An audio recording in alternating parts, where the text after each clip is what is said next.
Assalamualaikum warahmatullahi wabarakatuh. Jumpa lagi dengan saya di channel Korean Chong, dan kali ini kita akan unboxing sebuah smartphone yaitu Poco C75.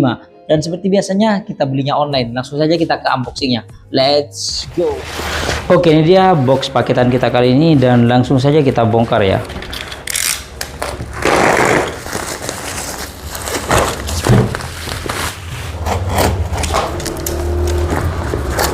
Oke, ini dia yang kita beli, yaitu Poco C75 ya.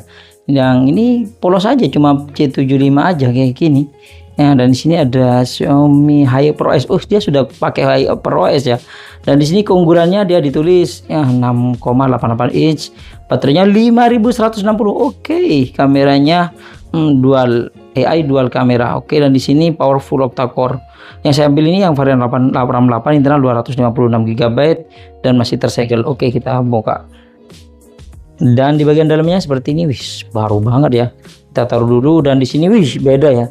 Ini partisinya beda banget. Ini ada box kecil yang isinya cuma ya ini aja, stiker Poco, panduan singkat, kartu garasi, nggak dapat casing ya. Dan di sini ada SIM tray ejector. Dan di sini ada kabel charger yang sudah Type C tentunya ya. Dan di sini ada kepala charger yang sudah 33 watt. Gokil. Ini mau nyaingin kemarin itu Realme C, lupa sih.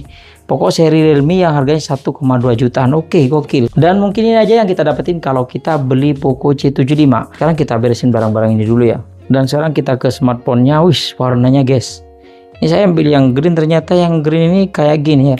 Kayaknya bukan anti mainstream lagi sih, cuma aneh aja. Sudah bulat kayak gini, kayak HP mahal. Sambil lalu kita nyalakan, kok kayaknya dia halus di sini ya, kayak nggak ada fingerprintnya ya. Dan di bagian sini itu agak kasar, bukan glossy aja, dia nge-matte. Cuman di sini warnanya kayak ada ombak gitu ya, bercak-bercik kayak gitu, petir atau apa sih. Dan di sini ada dua kamera, dan di sini kameranya 50 megapiksel. Oke, dan sekarang kita bahas bagian sisi-sisinya. Di bagian kanannya di sini ada tombol on off, tombol volume up down. Di bagian atasnya di sini ada jack audio 3,5 mm, dan di sini ada SIM tray yang sudah dedicated, mantep sih. Dan di bagian sisi bawahnya di sini mikrofon, colokan charger Type C, dan juga grill speaker. Jadi dia nggak dapat silicone case dan juga nggak dapat screen protector. Kita buka di sini, dia nggak dapat screen protector ya. Oke, dan sambil lalu kita nyalakan. Ini dia kelemahan Xiaomi ya, bukan kelemahan sih, memang ciri khasnya Xiaomi. Kalau mau nyalakan itu lama banget ya, mempersiapkan sistem ini lama banget untuk masuk ke home screennya. Sudah 1 menit lebih guys, baru muncul. Kita klik,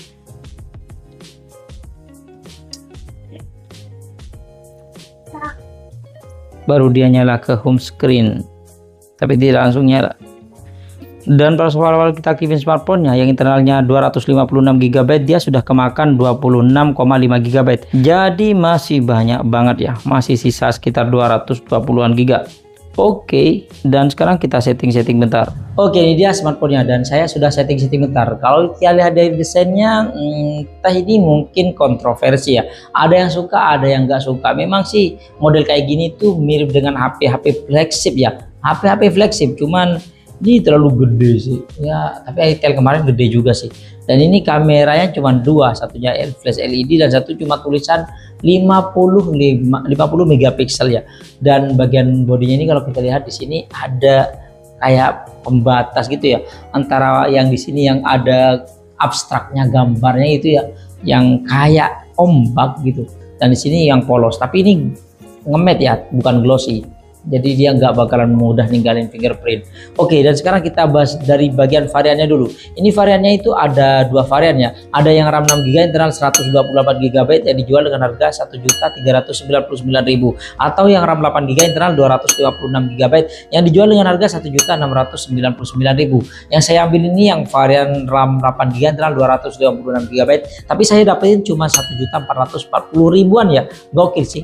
Dan untuk varian warnanya ini ada 3 varian warna black, green, dan gold. Yang saya ambil ini yang green ya. Black dan gold nggak kurang tahu sih. Dan sekarang kita bahas bagian layarnya. Ini layarnya sudah menggunakan layar IPS LCD. Ukurannya itu 6,88 inch. Resolusinya masih HD plus ya, yaitu 720 kali 1640 pixel. Dan untuk refresh rate-nya sudah mantap di 120 Hz ya. Dan untuk kecerahannya sih mentoknya di 600 nit. Untuk proteksinya saya nggak tahu, kayaknya nggak ada proteksinya ya. Dan untuk keamanannya dia sudah ada side fingerprint dan juga face unlock ya. Fingerprintnya cepat banget ya. Siap. 1, 2, 3. Wih, mantap. Dan dia ada fitur ketuk 2 kali untuk mematikan layar dan menyalakan layarnya ya. Wih, cakep sih. Face unlocknya cepat. Mantap. Dan sekarang kita bahas bagian Androidnya. Di Androidnya menggunakan Android 14 dan interface-nya sudah menggunakan HyperOS. Mantap, dia sudah menggunakan HyperOS ya. Dan untuk prosesornya dia menggunakan prosesor dari MediaTek yaitu Helio G81 Ultra yang masih 12 nanometer. Ini kayaknya versi baru ya, Helio G81. Biasanya kan Helio G85, Helio G99 dan seterusnya. Helio G81 ini didukung dengan RAM 8GB internal 256GB yang masih menggunakan eMMC 5.1, yang mana kalau kita lihat di AnTuTu benchmarknya dia mencapai 270 ribuan. Lumayan ya, lumayan sih menurut saya. Dan kalau kita lihat di sensor-sensornya ini banyak yang dipangkas ya. Di sensornya itu bahkan gyroscope-nya ini gak ada ya, tapi gak apa-apa lah. Dan untuk lain-lainnya dia NFC-nya ada. Dia ada NFC-nya. Dan untuk speakernya dia masih mono, yang mana kalau teman-teman pengen dengerin suaranya seperti ini.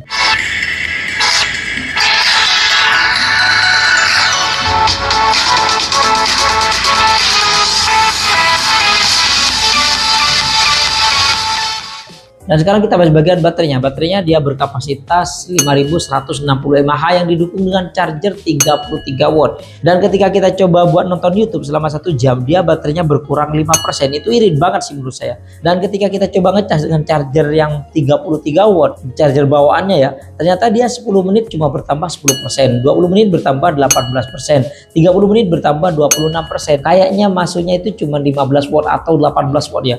Jadi butuh sekitar waktu 1 jam lebih sih untuk full ya kalau dari 0%.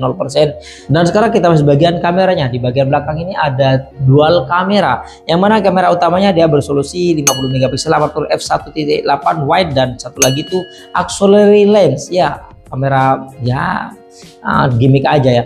Dan kamera depannya dia beresolusi 13 megapiksel aperture f2.0 wide. Dan kalau kita lihat di setting-setting kameranya kayak gini, dia bisa ngezoom sampai 10 kali kalau foto ya. Kalau video dia bisa mentok sampai 6 kali standarnya Xiaomi. Dan dia perekamannya bisa sampai 1080p 30 fps. Nggak bisa ganti ya, yang nggak bisa ganti kayak gini. Kamera depannya juga sama. Dan di sini ada mode selang waktu, ada mode foto, potret, malam hari 50 megapiksel. Jadi dia nggak ada mode pro-nya ya, slow motionnya juga nggak ada.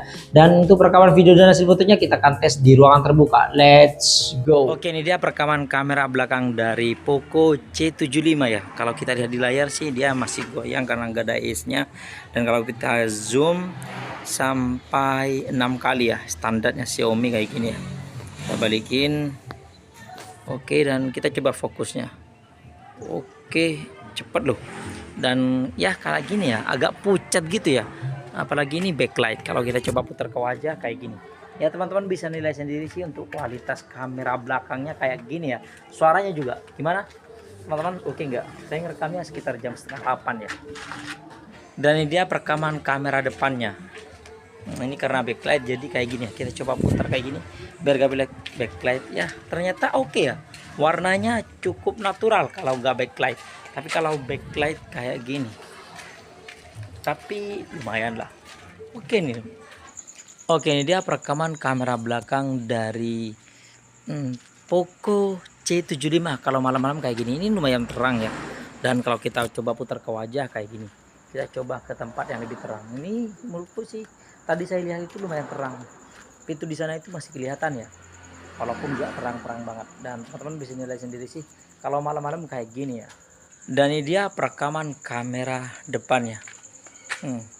Oke ya, walaupun agak dimulusin dan juga kurang tajam ya, kurang tajam sih menurut saya. Cuman oke lah, ini terang loh. Tuh, di sana itu terang loh, kelihatan padahal gelap sapi. tapi memang lemburannya masih terang. Dan untuk hasil fotonya kalau nggak backlight ini lumayan natural nih, cakep ya, standar lah. Ini kamera belakangnya oke ya, dan cukup natural untuk mode potretnya. Untuk kamera depannya ini masih oke ya. Pokoknya asal nggak backlight ini cakep loh, cakep. Dan kalau backlight ya, hasilnya kayak gini, entah kenapa nggak bisa menghandle cahaya dari belakang ya, baik kamera depan atau kamera belakangnya. Dan kalau kita gunakan malam-malam ya standar lah, nggak cakep-cakep banget tapi lumayan terang, oke kamera depannya. Kamera belakangnya juga lumayan oke sih menurut saya di harga segini. Tapi karena nggak ada mode pro nya jadi ya nggak bisa terang banget, tapi lumayan mode malamnya ya. Oke, itu dia hasil perekaman video dan juga jepretan foto dari Poco C75. Bagaimana teman-teman, suka nggak? Kalau untuk siang-siang asal nggak backlight, ini menurutku hasilnya cakep loh, cakep banget. Warnanya dapet sih. Tapi kalau backlight itu memang beda sih. Kalau backlight itu baik di video atau fotonya sama-sama kalah dengan cahaya. Cuman saya ngerekamnya memang backlight banget sih. Mataharinya langsung dari timur, saya dari barat gitu. Cuman ini cakep lah. Kalau kita bahas dari bagian desainnya, ini mungkin sebagian teman-teman ada yang suka atau enggak suka ya. Cuma sebenarnya model kayak gini rata-rata dulu sih HP-HP flagship kayak gini ya. Cuma sekarang HP entry level sudah banyak yang ngikutin kayak gini. Oke, sekarang kita bahas bagian kelebihan dan kekurangannya. Dia yang pertama, kelebihannya chargernya sudah 33 watt ya. Tapi entah kenapa 33 wattnya itu berasa 15 watt ya. Yang kedua, dia harganya di 1,6 jutaan kalau online ya. Yang ketiga, dia masih dikasih side fingerprint ya. Dan yang keempat, kelebihannya dia ada NFC-nya ya. Dan yang keempat, dia ada ketuk 2 kalinya ya. Ya, dia ada ketuk 2 kali untuk menyalakan dan mematikan layarnya. Dan sekarang kita bahas bagian kekurangannya. Yang pertama, dia nggak ada gyroscope-nya. Dan yang kedua, dia nggak ada mode pro-nya. Yang ketiga, dia nggak ada slow motion-nya. Yang keempat, dia nggak dapat casing. Dan yang kelima, dia nggak dapat screen protector. Tapi untungnya masih dikasih charger ya. Kalau kayak kemarin Vivo Y02 yang nggak dikasih charger, jadi kita harus ngeluarin duit ya harga 100 ribuan buat beli chargernya ya. Tapi dapat casing dan juga anti gores ya. Itu aja. Kalau Ace ini entah kekurangan atau kelebihan ya, tapi menurut saya untuk Ace di harga 1,5 jutaan ini nggak masalah, nggak ada ya. Memang banyak yang sudah ngasih saya stabilizernya ya, kayak kemarin itu itel RS4 Infinix Hot 40 Pro itu ngasih. Pokoknya banyak yang sudah ngasih stabilizer di kamera belakangnya di harga 1,5 jutaan. Tapi ini belum ada, tapi nggak apa-apa lah. Namanya brand besar biasanya nggak ngasih. Kayak Samsung, Vivo, Realme, Xiaomi itu biasa karena brand besar. Kalau brand-brand kecil karena pengen bersaing jadi dikasih. Oke, mungkin itu aja sih kekurangan dan kelebihannya. Bagaimana? Apakah ini recommended? Menurut saya sih di harga segini buat teman-teman yang pengen internal gede ini. Cuma kemarin itel juga bisa dapat segini sih, 1,5 juta dengan ada stabilizernya, RAM 8 internal 128 GB itu dapat stabilizer 1,5 jutaan. Kalau pengen naik sedikit itu dapat yang 256 GB ya. Oke. Ya, mungkin ini aja sih unboxing kita kali ini. Terima kasih buat teman-teman yang sudah mampir di channel kami. Jangan lupa yang belum berlangganan silahkan tekan tombol subscribe. Kalau suka di like, kalau nggak suka diabaikan saja. Sampai jumpa di video unboxing berikutnya. Assalamualaikum warahmatullahi wabarakatuh.